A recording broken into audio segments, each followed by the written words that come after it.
वन्दे ब्रह्मपुरादिपं श्रीसहजानन्दं च मूलाक्षरम्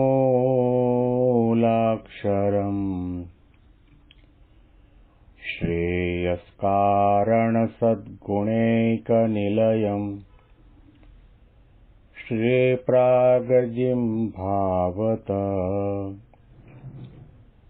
ब्रह्मोपासनधारकं गुरुहरिं यज्ञं तथा योगिनं प्रत्येवं प्रमुखं महन्तमनिशं श्रीजे स्वरूपं मुदा મહિમાનો મહિમા પ્રવચન માળામાં આજે 30મી એપ્રિલ 2025 મંગળવાર અને અક્ષય તૃતીયાના પરમ પવિત્ર દિવસે તમામ સંતો હરિભક્તોને મારા સાષ્ટાંગ પ્રણામ. જય સ્વામિનારાયણ. હેપી વચનાવૃત દ્વિશતાબ્દી મહોત્સવ. હેપી પ્રમુખ સ્વામી મહારાજ શતાબ્દી મહોત્સવ. ગઢડા અંત પ્રકરણના 24મા વચનામૃતમાં શ્રીજી મહારાજ જ્ઞાનાંશના વૈરાગ્યની વાતો કરે છે. જો જીવનની અંદર જ્ઞાનાંશનો વૈરાગ્ય સિદ્ધ ન થયો હોય અને કદાચ તમે લાડુબા હો, જીવુબા હો, જમકુબા હો, ગોપાળાનંદ સ્વામી હો, કદાચ તમે બ્રહ્માનંદ સ્વામી હો, મુક્તાનંદ સ્વામી હો, નિત્યાનંદ સ્વામી હો, શુકાનંદ સ્વામી હો, અરે કદાચ તમે સોમલો ખાચર હો કે દાદો ખાચર હો, તો પણ એવા વિપરીત દેશકાળ આવે એની અંદર સત્સંગનો રંગ ચડતો ન રહે, એ દેશકાળાદિકની અસર થાય ને થાય. આટલા મોટા સંતોના નામનો ઉલ્લેખ કરીને મહારાજ આપણને દેશકાળ વિષમ આવે ત્યારે ભલો પણ પોતાના માર્ગમાંથી ચલાયમાન થઈ જાય છે. તો એમાં ટકી રહેવા માટે, સ્થિર રહેવા માટે, ધીર રહેવા માટે, ચલાયમાન ન થઈ એવી સ્થિતિ કેળવવા માટે શ્રીજી મહારાજે કહ્યું કે જ્ઞાનાંશનો વૈરાગ્ય જરૂર છે. એ ભાગ આપણે ગઈકાલે પણ વાંચ્યો હતો, અત્યારે પણ આપણે ફરીથી વાંચીએ છીએ એટલે આપણને ખ્યાલ આવશે કે મહારાજ શાના ઉપર વધારે ભાર આપે છે. અને પછી એમ બોલ્યા જે અહીંની મોટી 3 બાઈઓ તથા ગોપાળાનંદ સ્વામી, બ્રહ્માનંદ સ્વામી, મુક્તાનંદ સ્વામી, નિત્યાનંદ સ્વામી, સુકમુનિ, સોમલો ખાચર, દાદો ખાચર, એ તમે સર્વે જેમ હમણાં આ વર્તમાન કાળે કેવા રૂઢી રીતે વર્તો છો, તથાપી જો દેશ, કાળ, સંગ, ક્રિયા એ 4ને વિશે વિષમપણું થાય તો એમનો એમ રંગ રહે નહીં. એ વાતમાં કાંઈ સંશય નથી. અને કદાચ એ વિષયમાં બંધાઈ ગયો હોય પણ જો જેને વિશે જેટલો જ્ઞાનાંશ વધારે હોય તો તે વિષયના બંધનને તોડીને નીકળે. તે જ્ઞાનાંશ તે શું?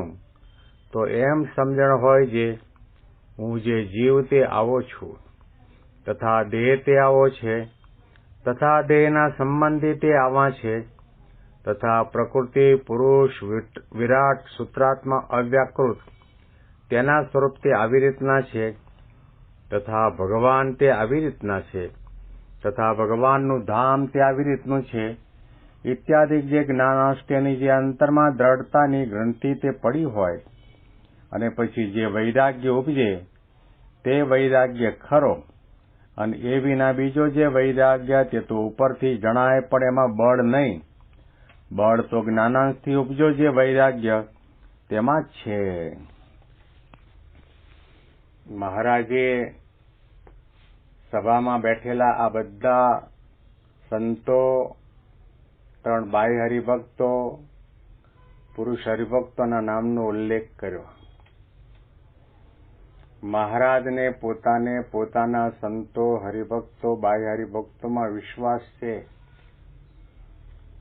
કે આટલી મોટી સભાની અંદર એમને ઉઘાડા પાડીશ, અથવા તો એમનામાં રહેલી નિર્બળતા, અથવા તો એવા મોટા મોટાને પણ દેશકાળાદિક પરાભવ કરી દે એવું કહીશ તો પણ જરાય માઠું નહીં લાગે.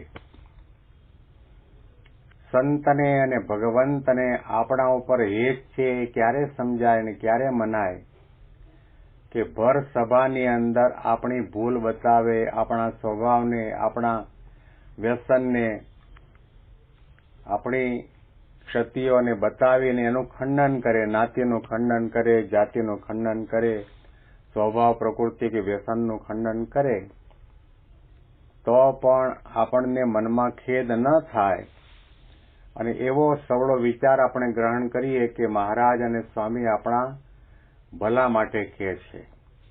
અને આ જે બધા એમણે આપણને દોષો બતાવ્યા એ મને દેખાતા નથી. મહારાજે, સ્વામીએ મારા ઉપર બહુ મોટી કૃપા કરી કે મને મારા સ્વભાવનું અને દોષોનું ભૂલોનું દર્શન કરાવ્યું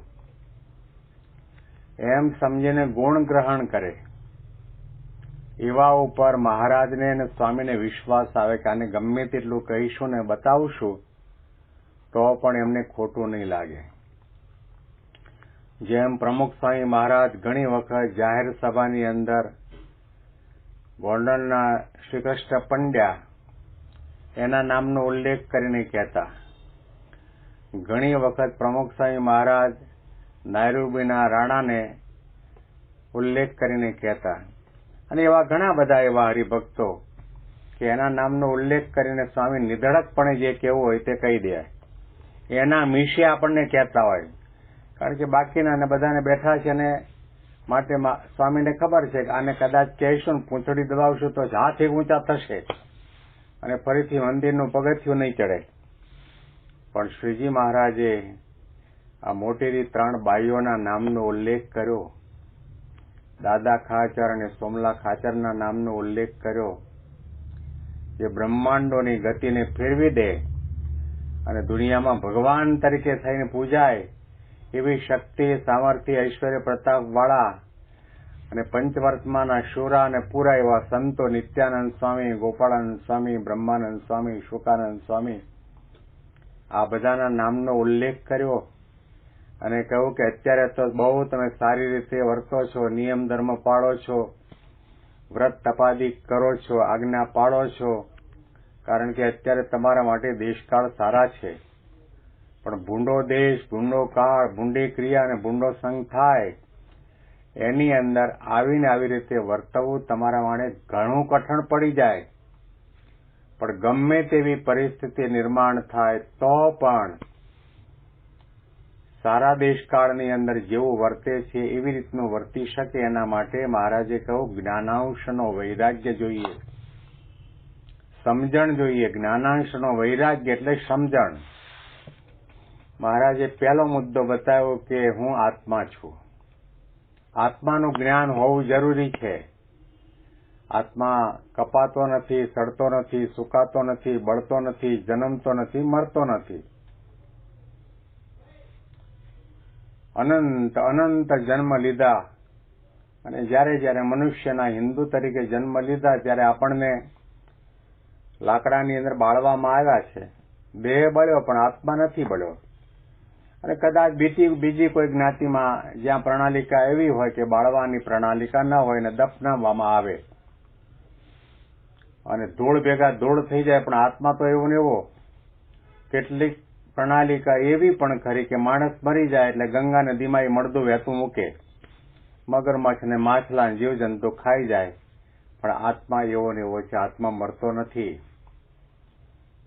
કેટલી વખત રાજા મહારાજા બન્યા હશું, તે વખતે યુદ્ધના મેદાનમાં કપાણા હશું, આખો દેહ કાપી નાખીને કટકા કરી નાખ્યા હશે અને ગીધડા ખાઈ ગયા હશે, તો પણ દેહ મર્યો છે પરંતુ આત્મા મર્યો નથી.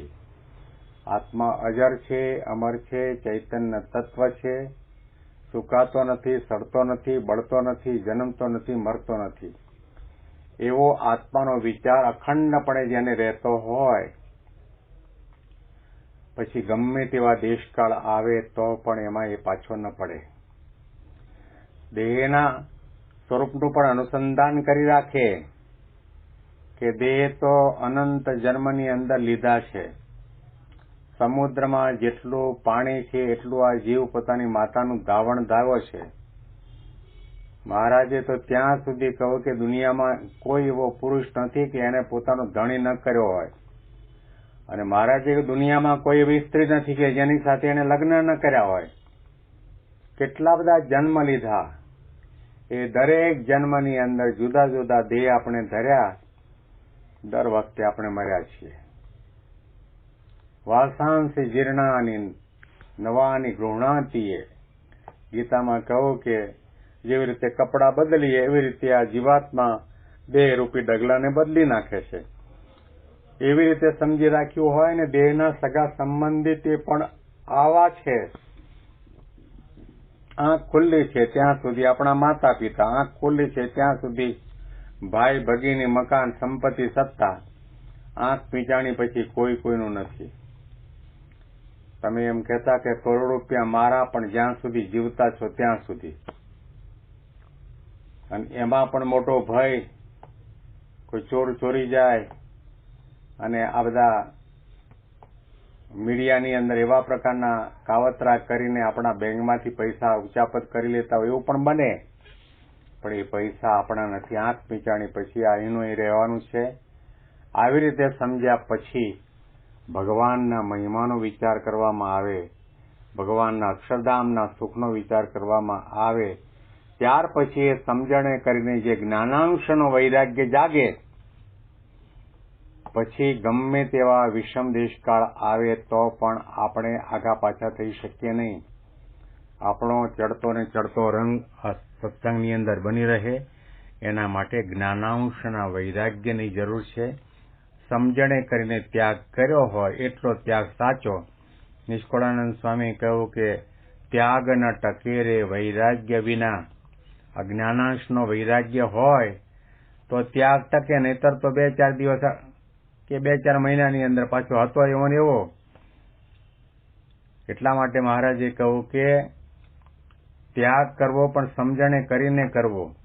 ભગવાનના મહિમાનો વિચાર કરીએ, આત્માના મહિમાનો વિચાર કરીએ, દેહના નાશવંતપણાનો વિચાર કરીએ, તો પછી એ વૈરાગ્ય કરીને આપણે જે વસ્તુ છોડીએ એનો પછી મનમાં સંકલ્પ ન થાય.